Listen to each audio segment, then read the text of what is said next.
हाँ, good morning बाबू। Class 10 ध्यान दो।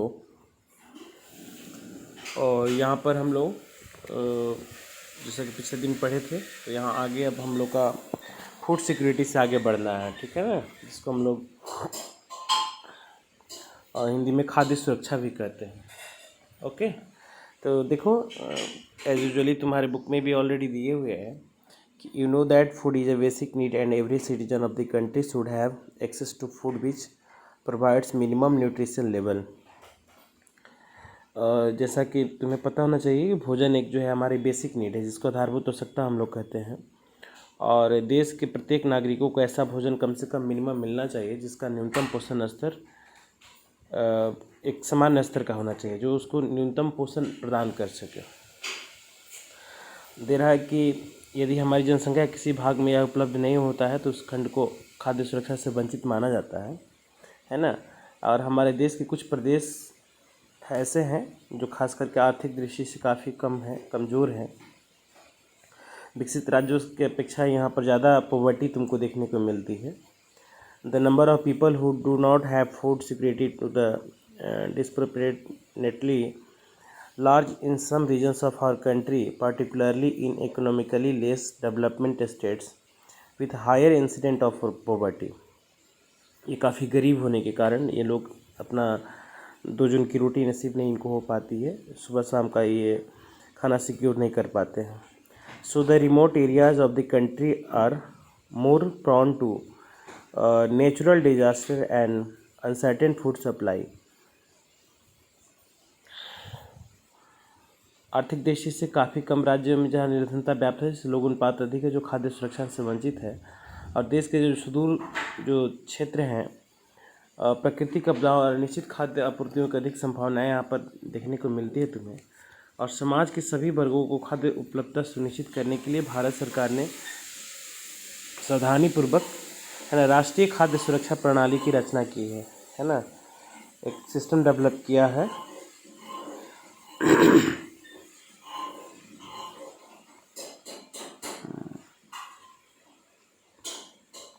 हाँ, जिसमें एक है पहला बफर स्टॉक और दूसरा है हमारा पब्लिक डिस्ट्रीब्यूशन सिस्टम, जिसको हम लोग ना पीडीएस कहते हैं। पब्लिक डिस्ट्रीब्यूशन सिस्टम के नाम से हमारा जाना जाता है। तो इसके क्राइटेरिया में तुम देखोगे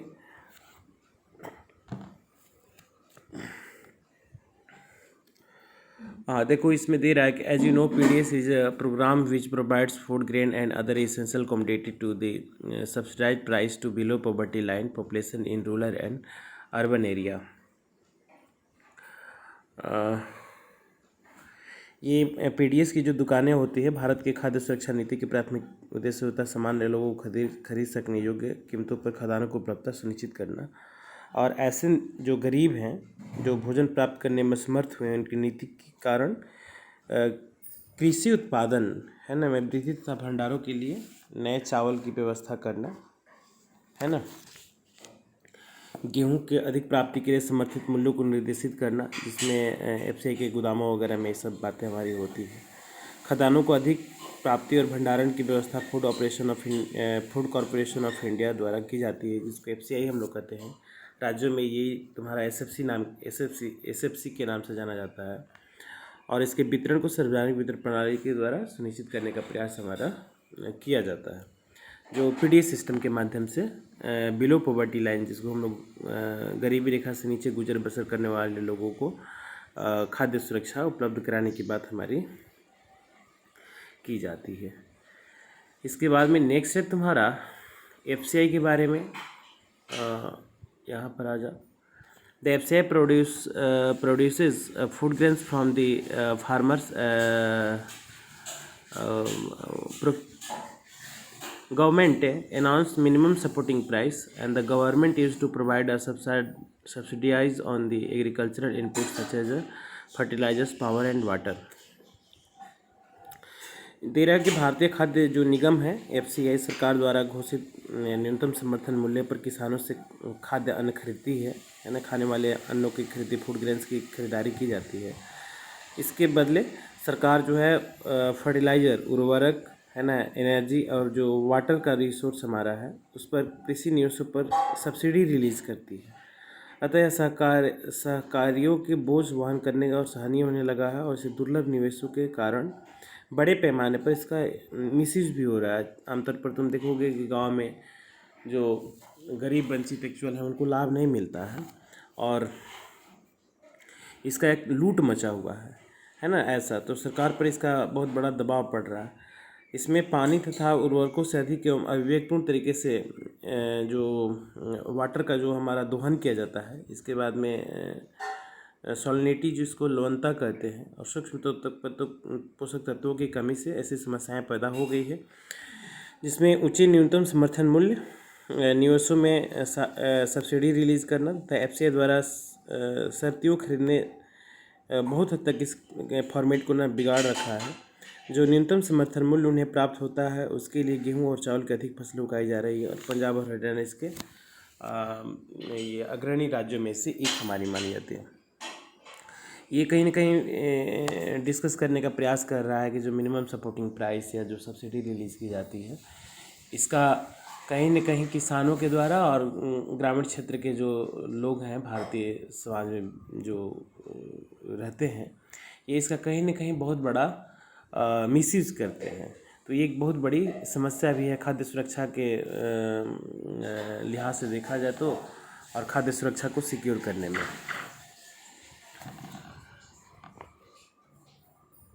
हाँ, यहाँ देखो एक निर्धारण करता है below poverty line and above poverty line का। जैसा कि तुम सब जानते हो कि जो कंज्यूमिंग क्लास को दो पार्ट में डिवाइड किया गया है, जिसमें एक है गरीबी रेखा से नीचे जिसको हम लोग बिलो पॉवर्टी लाइन कहते हैं, बीपीएल, और एक होता है हमारा गरीबी रेखा से ऊपर जिसको हम लोग बोलते हैं एबव पॉवर्टी लाइन, जिसको एपीएल कहा जाता है। तो हर एक वर्ग के लिए कीमतें अलग अलग निर्धारित की गई है, परंतु यह जो क्लासिफिकेशन है पूरी तरीके से परफेक्ट नहीं कहा जा सकता है, क्योंकि इसके हकदार गरीब लोग बीपीएल वर्ग से बाहर हो गए हैं, और कई एपीएल श्रेणी के लोग भी फसल खराब होने से वो बीपीएल श्रेणी में आ जाते हैं, और प्रशासकीय दृष्टि से ऐसे परिवर्तनों को ना कंसोलिडेट करना काफ़ी थोड़ा सा टफ हो जाता है, एकोमोडेट करना काफ़ी हमारा समायोजन कर पाना हमारा टफ हो जाता है। तो दे रहा है कि यदि सरकार उपयुक्त कृषि अवसंरचनाओं को और जो लोन सुविधा उपलब्ध करा दे और नई प्रौद्योगिकी के प्रयोग को बढ़ावा कर देती है, तथा इसमें हर एक डिस्ट्रिक्ट और जो ब्लॉक में खाद्यान्नों को पैदावार में आत्मनिर्भर बनाने के लिए, जैसे कि बिहार में तुम लोग देखोगे कैंपेन चल रहा है चुनाव के टाइम में, है ना, जिसको आत्मनिर्भर भारत से जोड़ा जा रहा है, आत्मनिर्भर बिहार की बात की जा रही है। तो देखो इसमें आत्मनिर्भरता जिसको हम लोग सेल्फ डिपेंडेंसी कहते हैं, ये तो होना चाहिए, इसकी इंकरेजमेंट हमारी होनी चाहिए, और ये कहीं ना कहीं राज्यों का जो प्रशासनिक इकाई है, जो गठन हमारा है, एस्टेब्लिशमेंट होती है जो डिस्ट्रिक्ट लेवल पर, ब्लॉक लेवल पर, है ना, वहाँ पर इसकी व्यवस्था होनी चाहिए। सिंचाई सुविधाओं की व्यवस्था होनी चाहिए, इलेक्ट्रिसिटी की उपलब्धता होनी चाहिए। इसके अलावा और भी ऐसे इंफ्रास्ट्रक्चर को प्रमोट करने के लिए सरकार को ऐसी बातें का ध्यान रखना चाहिए। इसके बाद में निजी पूंजी निवेश, जिसको इन्वेस्टमेंट कहते हैं हम लोग, प्राइवेट प्रॉपर्टी को भी इसमें इन्वेस्टमेंट का बढ़ावा देना चाहिए, और जो सस्टेनेबल डेवलपमेंट के आधार पर खाद्यान्नों की वृद्धि पर विशेष बल देना चाहिए। अनाजों के व्यापार को बंधन से मुक्ति से भारी मात्रा में रोजगार पैदा होगा, और ग्रामीण क्षेत्रों में इससे गरीबी भी हटेगी। हालांकि जो ये सुझाव दिए गए हैं, यहाँ पर रिकमेंडेशन जो हुई है, हर एक ज़िला, हर एक जो पंचायत में इसके इस्टेब्लिशमेंट की जो बात हमारी हुई है, ये देखने सुनने में काफ़ी बेहतर लग रहा है, लेकिन इसका इफ़ेक्ट जो है ना काफ़ी गलत है। क्योंकि देखो इसमें कुछ कुछ मेजर पॉइंट है, मैं उसका जिक्र कर रहा हूँ, तुम्हें इससे पता चलेगा कि आत्मनिर्भर बनाने के लिए जो ये गेहूं और चावल के फसलों को उगाने के लिए उसको बढ़ावा देने की बात की जा रही है, इरिगेशनल फैसिलिटी को डेवलप, इंफ्रास्ट्रक्चर को डेवलप करने के लिए।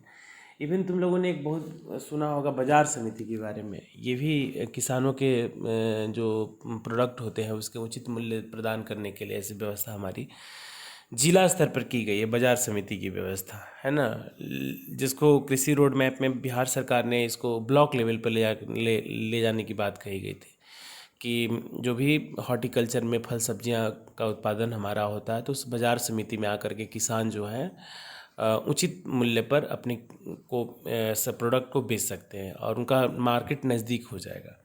इससे सुविधा क्या होगा कि किसानों के जो प्रोडक्ट्स हैं वो समय पर मार्केट में भी आ जाएंगे और इसकी जो सप्लाई चेन है बिहार में या भारत के कोने कोने में ये सुचारू रूप से हो जाएगी तो प्रोड्यूसर और कंज्यूमर के बीच में एक बहुत बड़ी कड़ी का हमारा काम करेगा, जिसमें बंधन से मुक्ति से भारी रोजगार पैदा होने का, बंधन से मुक्ति होने पर रोजगार तो पैदा होगा लेकिन सबसे ज़्यादा इसमें जो बिचौलिए होते हैं ना उनका रोल बहुत ज़्यादा बढ़ जाता है। इसमें ना किसान को फ़ायदा हो पाता है और न ही तुम्हारा जो उपभोक्ता है उसको फ़ायदा हो पाता है।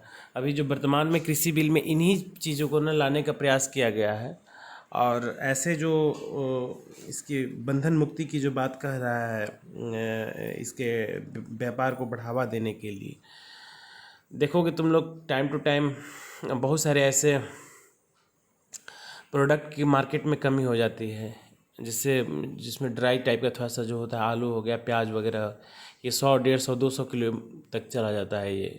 तो ये बंधन मुक्ति के कारण ही ऐसा होता है कि उसमें कालाबाजारी होने के चांसेस हमारे, तो इसमें सरकार का हस्तक्षेप का होना बहुत ज़रूरी है मेरे लिहाज से देखा जाए तो।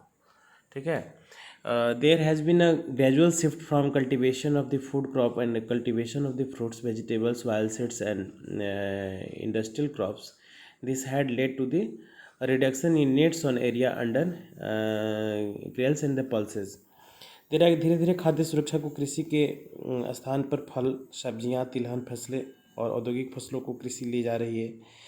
इन अनाजों और दालों को अंतर्गत जो नेट्स ऑन एरिया है वो कम होता जा रहा है और भारत में बढ़ती जनसंख्या के साथ घटता खाद्य अन्न उत्पादन देश के भविष्य के लिए खाद्य सुरक्षा के लिए गंभीर चिंता का विषय है, जिसमें भूमि के ऊपर में आवासन जो लैंड मिनिमाइजेशन फैक्टर है, हाउसिंग की व्यवस्था करना तथा गैर कृषि भूमि और कृषि के बीच बढ़ती भूमि की प्रतिस्पर्धा कारण बोले गए जो नेट्स ऑन एरिया उसमें कमी आई है। इसके बाद में भूमि की उत्पादकता ने घटती प्रवृत्तियों को भी दिखाना प्रारंभ कर दिया, जिसमें लेस फर्टिलिटी की जो बातें की गई है। बड़े स्तर पर फर्टिलाइजर्स एंड जो पेस्टिसाइड्स एंड इंसेक्टिसाइड्स वगैरह का व्यापक स्तर पर यूज करने से इसके मिट्टी की गुणवत्ता में काफ़ी कमी आई है, जिसको निम्नीकरण के दोषी माना जा रहा है। और ये ड्रॉट एरिया जल की कमी के कारण सिंचित क्षेत्र में भी काफ़ी कमी पाई गई है। इसके अलावा जल प्रबंधन की उचित व्यवस्था न होना, वाटर जो हमारी मैनेजमेंट की फॉल्ट है ना, इसमें ये लॉगिंग एंड सर्टेनिटी है ना, जलाक्रांतता और लवणता एक बहुत बड़ी समस्या के तौर पर हमारा उभर करके सामने आया है। एक एक्टिविटी है जो सुझाव मैं भी दे दूंगा, तुम्हें करना चाहिए, करते तो तुम लोग हो नहीं लेकिन फिर भी मैं कन्विंस कर देता हूँ। तेरा क्या आप जानते हैं कि निरंतर 6 वर्षों से खाद्यान्नों की उत्पादन विकास अवरुद्ध क्यों हो रहा है, इसमें कौन कमी आ गई है? इसका एक जो डायग्राम वगैरह बनाना उसको तुम देख सकते हो। इसके बाद में जो दे रहा है कि भूमि निम्नीकरण की एक समस्या कॉमन है। किसानों को मुफ्त बिजली उपलब्ध कराने के लिए जल संसाधन फसलों उगाने के लिए कुछ अन्य किसानों की सिंचाई के अधिकाधिक भूमि जल पंपों के द्वारा निकालने के प्रोत्साहन मिला। कम वर्षा वाले क्षेत्रों में पंजाब में चावल और महाराष्ट्र में गन्ने की खेती इसके उदाहरण है। इसके भूमिगत जो हमारा एक्वाफायर में पानी का भंडारण कम होता जा रहा है। परिणाम स्वरूप एक कुएँ और नलकूप सूख गए और सीमांत यानी कि छोटे जो हमारे किसान होते हैं कृषि छोड़ने पर लगभग मजबूर बन चुके हैं। तो इसमें एक डाटा दिए हुए है, India food grains and production, चावल का और गेहूँ, मक्का, मोटी अनाज और दालें, इसका उत्पादन देख सकते हो 1999 से 2000 इसमें डाटा दिए हुए 2011-12 का, 12-13 का, 14-15 का। ये धीरे धीरे कहीं घट रहा है कहीं बढ़ रहा है। तो ये डाटा से तुम इसका अंदाज़ा लगा सकते हो। इसके बाद में जो नेक्स्ट है बड़े किसानों पर बड़े स्तर पर the big farmers with the deeper tube wells will still have water, but many others face a water crisis, है ना. An adequate storage of the marketing facility also act as a disincentive to the farmer. तरह के बड़े किसानों को उनके घरेलू नलकूपों से भी पानी उपलब्ध हो जाता है, लेकिन बहुत से ऐसे किसान हैं जो पानी की कमी की समस्या को सामना करना पड़ता है. इसके बाद में अपर्याप्त भंडारण की सुविधाएं और बाजार के अभाव के कारण किसान जो है हतोत्साहित हो रहे हैं. इस प्रकार किसान उत्पादन तथा बाजार की अनियमितताओं से बुरी तरह प्रभावित होते हैं, जिनके दोहरा नुकसान उन्हें उठाना पड़ता है. एक तो उन्हें कृषि लागतों जैसे कि उच्च पैदावार वाली बीजों, हाई यील्ड वैरायटी जिसको हम लोग कहते हैं, उर्वरक और आदि अधिक दाम देने पड़ते हैं. दूसरी ओर खरीद मूल्य बढ़ाने के लिए संघर्ष उन्हें करना पड़ता है, जिसको मिनिमम सपोर्टिंग प्राइस, जो वर्तमान में कृषि बिल पर जो मतभेद पैदा हुआ है किसानों से डायरेक्ट तौर पर, अभी बहुत बड़ा बवंडर खड़ा हुआ है भारत में, संघर्ष करना पड़ता है. और किसानों की पैदावार के लिए एक साथ मंडी में पहुंचती है, जिसके कारण उन्हें खरीद मूल्य काफ़ी कम मिलता है, लेकिन उसकी मजबूरी में उन्हें उत्पाद बेचने पड़ते हैं. इसलिए छोटे किसानों की सुरक्षा के लिए बिना खाद्य सुरक्षा संभव हमारा नहीं है. तो ये कुल मिला जुला करके खाद्य सुरक्षा अधिनियम जो है 2013 में इसको लाने का प्रयास किया गया था कि बहुत बड़े स्तर पर मास पॉपुलेशन को टारगेट किया जाए और पीडीएस की दुकानों से सस्ते दामों पर ये खाद्यान्न उपलब्ध कराने की बात हमारी की गई, जिसमें बहुत मोटे अनाज है ना, चावल गेहूँ वगैरह उसमें शामिल किए जाते हैं.